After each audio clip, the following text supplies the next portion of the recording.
Assalamualaikum warahmatullahi wabarakatuh. Salam Salam rahayu, Rahayu. rahayu, rahayu.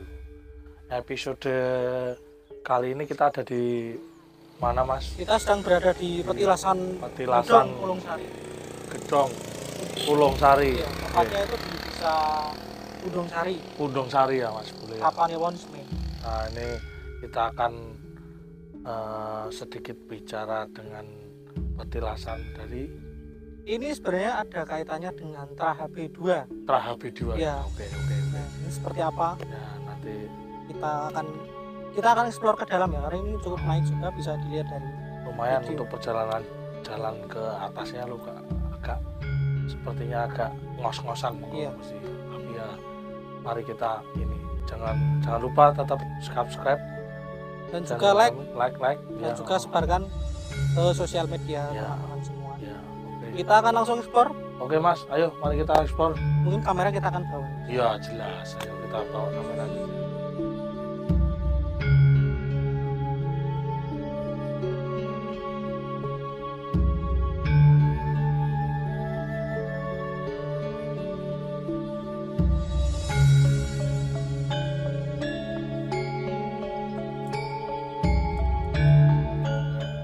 Monggo Mas Bule, ada cerita apa di wilayah Pulau Sari ini? Kita sedang berada di Gedong Pulung Sari.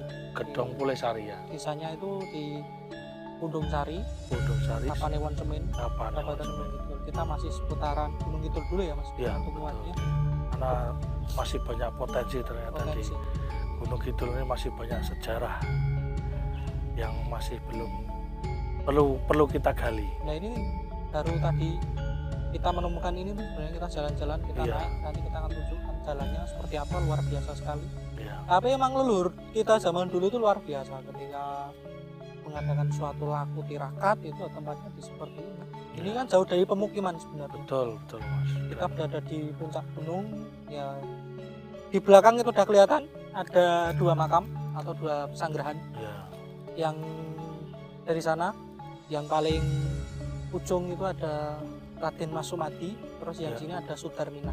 sudah. Ini kakak beradik. Oh, kakak beradik Iya, ini ya. ada kakak beradik Bang Sawi.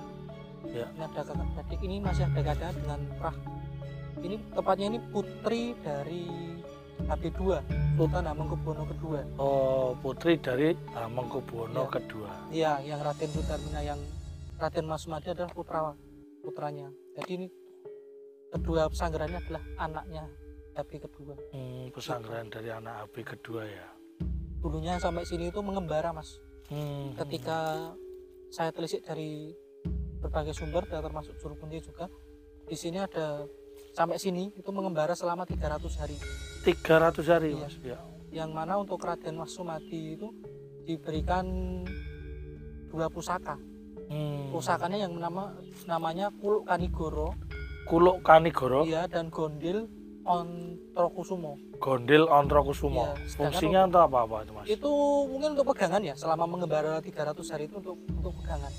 Lalu untuk Sudarminah itu diberikan pusaka berupa keris, yang mana keris itu untuk menandakan bahwa dia adalah putri seorang raja, Oh, berarti Raja Mataram di kala membawa itu. keris itu untuk sebagai tanda. Iya, sebagai tanda itu. Hmm. Nah, singkat cerita, ketika keduanya mandi di tempuran, Oh ya, itu di tempuran tepatnya di Ngawen, tempuran di Ngawen ya. Ngawen, di kali lah di Kecamatan Ngawen, itu yang miliknya Raden Mas Sumadi itu ketinggalan di sana.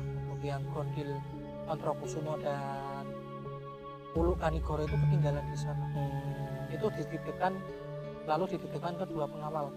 Pengawalnya adalah Wonokusumo dan Notokusumo. Itu pengawalnya. Wonokusumo Jadi dan ketika mengembara Notokusumo. 300 hari itu, selama 300 hari mengembara itu didampingi oleh dua pengawal yang bernama Wonokusumo dan Notokusumo. Nah, singkat cerita, raja membuat sayembara. Barang siapa yang menemukan kedua pusaka itu akan dianggap putra, maka dia adalah dianggap putra raja itu. Putra raja, Iya. diangkat sebagai putra raja ya. Iya, yang menemukan adalah itu tadi pengawalnya itu diserahkan ke keraton. Nah, ketika Raden Mas Sumadi sampai ke keraton itu nggak dianggap sebagai putra, karena yang membawa dua pusaka ini bukan Raden Mas Sumadinya. Oh, tapi yang Notokusuma dan Wonokusuma itu adalah dua pengawalnya itu yang membawa itu. Nah, selama mengembara 300 hari itu kan di hutan belantara tidak menemukan makanan apa, yaitu dia cuman dari kedua ini yang mengembara ini itu rempah-rempah. Sampai diceritakan di dalam buku bagi sumber itu bahwa untuk yang Sudarminah itu perutnya itu membesar tuh Mas. Itu membesar bukan karena hamil tapi bahwa kebanyakan makan rempah-rempah. Oh iya.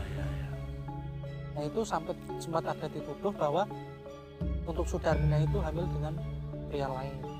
Padahal sebenarnya tidak, itu kebanyakan makan hasil rempah. Setelah terbukti itu Raden Mas Sumadi akhirnya marah karena dituduh itu, akhirnya menusuk si Sudarminah itu hingga meninggal.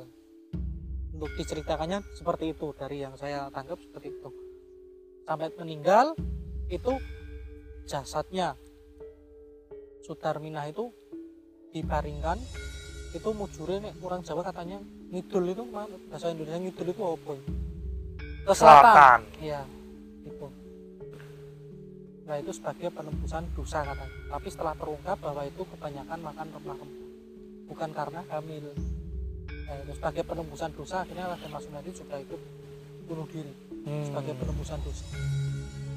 Seperti itu untuk ceritanya yang kita tangkap dari versi kami seperti itu.